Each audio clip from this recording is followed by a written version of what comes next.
Welcome to hot seat. ఈరోజు మన hot seat మీద కూర్చోవాలి మెగాస్టార్ చిరంజీవి గారు. అయితే ఆయన సీఎం సీట్ మీద తప్ప మరే సీట్ మీద కూర్చోనని భీష్మించి కూర్చున్నారు. అందుకే ఇలా నించొని ఇంతకీ చిరు గారు వస్తారా లేదా? ఏంటి తమ్ముడు, రాననుకున్నావా రాలేననుకున్నావా? రాకపోతే బాగుండు అనుకున్నా. ఏంటి ఏం లేదు సార్, ఈరోజు మన హాట్ సీట్ మీద ఉన్నారు మెగాస్టార్ కేంద్ర మంత్రి చిరంజీవి గారు. తమ్ముడు పద్మభూషణ్ మర్చిపోయావా? అంటే పద్మశ్రీల్ని పద్మభూషణ్ని ఫ్రీక్వెంట్ గా వాడితే కోర్టు వెనక్కి తీసేసుకుంటుంది అంటున్నారు. అందుకనే సార్. అయితే వద్దులే, ఇప్పటికే చాలా పోయాయి. మీ బస్సు యాత్ర బుస్సుమందంట. లేదా ఇన్ఫాక్ట్ చాలా బాగా నడుస్తుంది, బాక్స్ బద్దలవుతున్నాయి. శ్రీకాకుళంలో కనీసం 1000 మంది కూడా రాలేదంట. అంటే ఈ ఎండలు బాగా ఎక్కువ ఉన్నాయి కదా, 41 టెంపరేచర్ ఉంటే మరి అలాగే ఉంటుంది. అవును, పవన్ ని మీ ప్రత్యర్థి అన్నారు. ఎస్, తను నాకు తమ్ముడే కావచ్చు, కానీ పొలిటికల్ గా ప్రత్యర్థి. జేసీ దివాకర్ రెడ్డి గారు, మీరు చేసింది బస్సు యాత్ర కాదు, సేవయాత్ర. సీమాంధ్రలో కాంగ్రెస్ చచ్చిపోయింది అంటున్నారు. చూడండి, వాళ్ళు ఏరు దాటాక తప్ప తగలేసే రకం.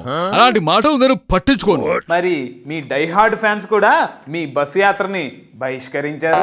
అలా ఏం లేదు, నా fans, Bunny fans, cherry fans, Sai Dharam Tej fans, Varun Tej fans నాతోనే ఉన్నారు. వీళ్ళల్లో అల్లు అర్జున్ తప్ప ఎవరికి పెద్ద ఫ్యాన్స్ లేనట్టున్నారు.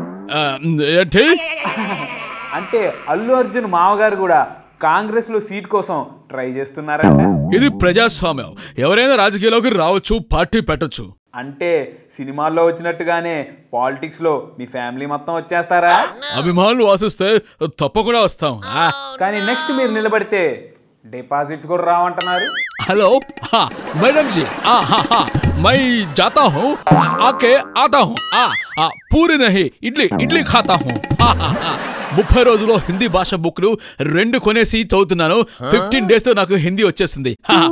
చూడమ్మా, మేడం ఫోన్ చేశారు, మై జాతా హూ ఫిర్ ఆతా హూ. అదండి సంగతి.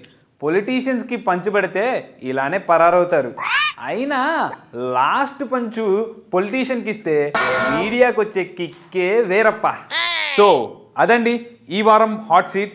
నెక్స్ట్ ఎపిసోడ్లో వేరొక పొలిటీషియన్ కి పంచ్ ఇవ్వటానికి మీ ముందుకు రాబోతుంది హాట్ సీట్. అప్పటి వరకు